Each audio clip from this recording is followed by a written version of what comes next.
Welcome to another episode of Living with Purpose. My guest today is Scott Jackson, who I've admired for a very long time. Somebody that I got to know when I first moved to Seattle in 1999. And since then, Scott has been incredibly generous with his time, with his advice. But Scott has also had this marvelous journey. Scott is the CEO of Global Impact and Global Impact Ventures. This is a set of companies that are doing social good work in this country and around the world. But more importantly, he is the author of Take Me With You, which is a personal story of his beginnings, his growing up, his journey, and why he is so invested in ensuring that we all lead a life of purpose and make the world a better place. So please join me in welcoming my dear friend and colleague, Scott Jackson. Scott, welcome. Thank you, Akhtar. It's an honor to be on a podcast with you. So, Scott, let's start off by you just taking me through your journey. When I was a child, my mother was an abused spouse. And so every day when she would try to escape that situation, I would say, "Take me with you," which is where the title of the book came from. And she finally did take me with her, and we escaped that situation. It was in the late 60s in Kansas, before it was legal, actually, to have interracial marriages. But my mother fell in love with the Reverend Jefferson Jackson, a Black Baptist minister, got married in Nebraska, and all heck broke loose. So my biological father filed a custody battle. Reverend Jefferson Jackson lost his church. My mom lost her job as she was teacher of the year, Water Springs, Kansas High School, first integrated teacher. And we were about to lose the custody battle. It was actually the day of the final hearing. And we closed the train door and got on an airplane and went to Vancouver, British Columbia, so that they wouldn't take me away from Jefferson and Sydney. We didn't have work permits, but we made our way by ferry from Vancouver to Vancouver Island. And on the ferry, on the way back to Port Angeles, which we thought was kind of a sleepy border, we'd be able to get in there. A Canadian gentleman with a felt hat and feather came up to us, and we had all these maps. My mom had this poodle that Jefferson would give her in a purse, quite a sight, right? And he said, you people really ought to think about going to a place called Sequim, Washington, Sequim. When you get off the ferry, you'll be about 15 miles from there, and people from all over the world are retiring, moving there, and they would accept you. And he walked off. So he was a bit of an angel. So we got off the ferry. I don't know, in a taxi, hotel room, but not as bad as Kansas. And then we made our way the next morning to swim in an old Studebaker, and we hid out a horse ranch for about a year. And then Jefferson started preaching at the local Veterans of Foreign Wars Community Center. My mom started getting involved in the community, and I was put back in school. Somewhere along the line, I gave my real name to the school authorities. And so one day, the authorities showed up, took me by armed escort detention, held my mother for kidnapping, and then had a quick court trial and took me back by armed escort to Kansas. So there, I was there about 8 or 9 months, and it was quite a story to what happened. But essentially, I didn't have any contact with my mom, and my biological father didn't give me any mail or anything. But one day, we were at the post office, and there was a big snowstorm coming in, and I saw that there was a letter with my mom's handwriting on it, on the envelope, addressed to me. And so we fought at home I was trying to get that letter, but I didn't win. And then later on, he came into my room and tossed it at me and said, "Here, you can have your letter." And so I opened the letter. He'd already opened it.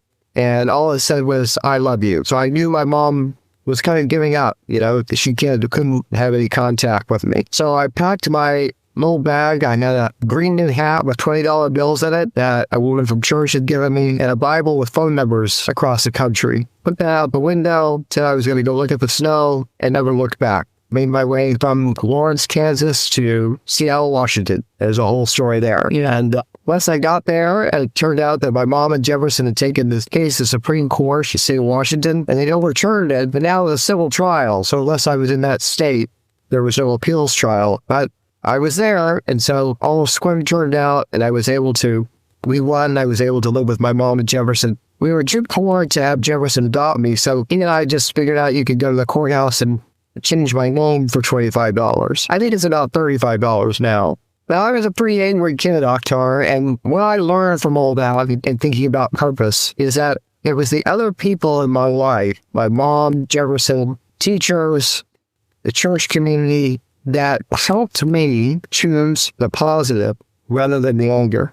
And I learned later on, the exchange to New Zealand and travel, that there were kids like me all over the world that were making that choice. And in many ways, it was all about what each of us did that made a difference. In fact, I think about all the things that you've done to encourage my life and my career, and you have been one of those important others in my life. Many years later, I was senior vice president of World Vision, and we were on the border of Uganda when the Civil War was kind of at its peak. Your listeners may remember the Invisible Children. So the crowds were coming in. All the children would basically go to school and then come back into Gulu, the only city surrounding all the villages. And they would stay in the World Vision and the UNICEF camps so that they wouldn't be taken at night and their arms and other limbs, breasts be cut off. So the streets were filling up that night. The Lord's Liberation Army was pretty active.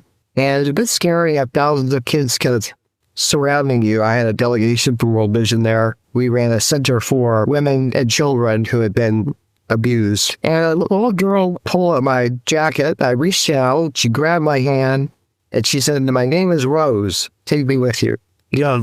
For me, it's all about the fact that we every day have a chance to impact somebody's life, right? And we may not be good at it every day, but if we try every day, my guess is that you'll have more impact than you can imagine. But that really started my journey, Akhtar, and it continues to give me purpose. So just for our readers to kind of get them to situated, STAR has been seminal in the international development space and philanthropic space. Starting out with APCO, which is a major marketing firm in this country, with a lot of marketing which actually happens around social impact work, becoming a major senior vice president at World Vision, which is one of the largest charitable organizations in the world that works in over 100 plus countries, doing this amazing work. I mean, just saving lives on a daily basis.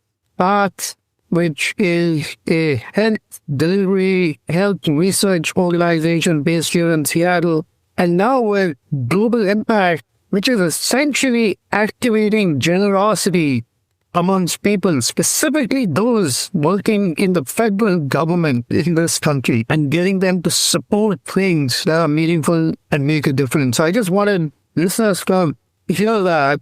And, in that journey, Scott, give me one or two things that have had this impact on you in terms of why is this work so important, especially in the times that we're going through today.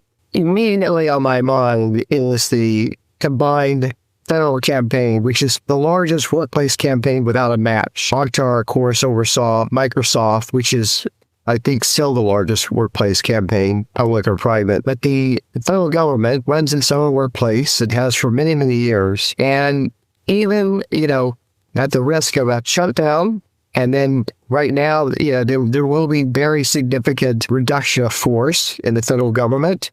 And many of the agencies are actually not allowed in their buildings right now. And with all that, the federal employees still raise $78 million for charity. Yeah, which is so that's on my mind this week, because literally the staff that manage that campaign are not allowed to go to work this week. So, I think in spite of circumstances, right, we always have a chance to still have an impact. And they do that with their pledges and with their volunteer time. The other thing that's been interesting to me is that we now really serve as a full service intermediary. So essentially providing the support for charitable initiatives all over the world. And one of our fiscal sponsors, which is very involved with the digital infrastructure around the world, which of course, Akhtar, you're an expert in, that knowing how to make sure that people all over the world can receive funds safely, can utilize a digital payment system, which is a really important element in not only our economy, but in our social sector. And they are a large fiscal sponsored project called Co-Develop. And they came to see me a couple of weeks ago, and their CEO said, what you do at Global Impact allows us to do what we do all around the world. It allows us to develop this infrastructure to work with these governments to bring the digital infrastructure to developing countries. So we couldn't do that if you weren't helping us get the grants out, do the reporting, provide support for our employees. So again, those are two things that I have in my mind. They're almost juxtaposed, right? One of them is seeing philanthropy come together and really working hard at collaborating more than you could ever see 10, 15 years ago. And then on the other hand, seeing huge changes in the U.S. government's role in global development, and we're just beginning to see those changes. One of the things that, what Scott mentioned, which is so fascinating with his life's journey, is the ability to take action. Anger can bottle us up, but with faith and purpose, you can actually channel it to everlasting change. And, we kind of live in this world where we continuously talk about giving and giving back and I want generosity. And I always felt that those words don't necessarily really tell what is going on when somebody actually does show up. Actually, what we are asking people to do is to show up for humanity. And if you show up for humanity in any way, you actually are contributing to the well-being of this pale blue dot, which is our planet. Yes. Right? And you can add a lot of the large and small ways, right, Akhtar? You can show us in large and small ways. Yeah, and, purpose doesn't have to be this grand world-changing idea. Purpose is just your own inner self that allows you to show up. So, talk a little bit about that aspect as to why you believe purpose is so important. And clearly you articulated how you use purpose and with things are so difficult, but maybe you have one additional nugget that you want to share with us. Yeah, I think yesterday we had all of our leadership at Global Impact Ventures come together, and we brought a lot of our young leaders into decision-making and into our leadership structure. And we merged with another organization, Geneva Global, now just over 5 years ago. And I was absolutely fascinated because 5 years ago, you would have seen them trying to work through two different cultures, find their purpose together, as well as individually. And yesterday, they just immediately jumped in about what was their shared purpose and what did they want to achieve together. I was just absolutely blown away. And the big difference was that purpose and purpose together had now become a big part of their leadership. So I think when you build purpose into your leadership, you really can lean in, if you will, with other people. And for me, an interesting thing that I've learned over the years is that as you gain leadership opportunities, right, a whisper is a roar. So you have to realize that you've got to make room for other people's voices. You really need to allow them to have their own agency. And if you do that, you'll have an opportunity to be a person in their life, but you can't take all the space. The whisper is a roar. That is such a fantastic golden nugget to end with. I want to just share the story which yesterday Bill Gates was at Microsoft. His new book has come out, Source Code, where he talks about his journey. And you, of course, know his father very well, Bill Gates Sr. We've known Bill Gates Sr. very well.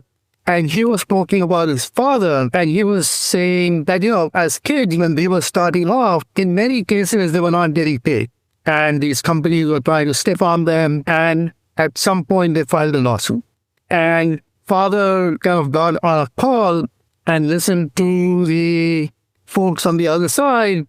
And Bill said that, I expected my father would launch into, his side of the attack. And all he said was, I hear you. And to me, this nugget of yours is actually so important that a whisper can become a roar when you are a leader. And how do you understand that? So that's just such a fantastic nugget to end with. I'm going to attribute it to you and share it in my class when I talk to students for people to actually understand what that means. Scott, it's been such fun to have this conversation with you. Stay well, and we will continue to do this amazing work that you have been on this lifelong journey since your first shift from Kansas to the great state of Washington. Well, Archer, thank you for being such a humble leader and having such an impact in my life, but also so many other lives around the world. Again, remember, purpose is a switch. It's that renewable source of energy that continues to drive humanity forward. Turn it on. Remember, a whisper can be a roar. And with purpose, you can shift your mindset and really show up in a way that can make continuous difference for everyone. Thank you all very much. Please visit our website, purpose-mindset.org. If you're interested in being part of our book, please let us know. Thank you very much. And Scott, thank you. Thank you, Archer.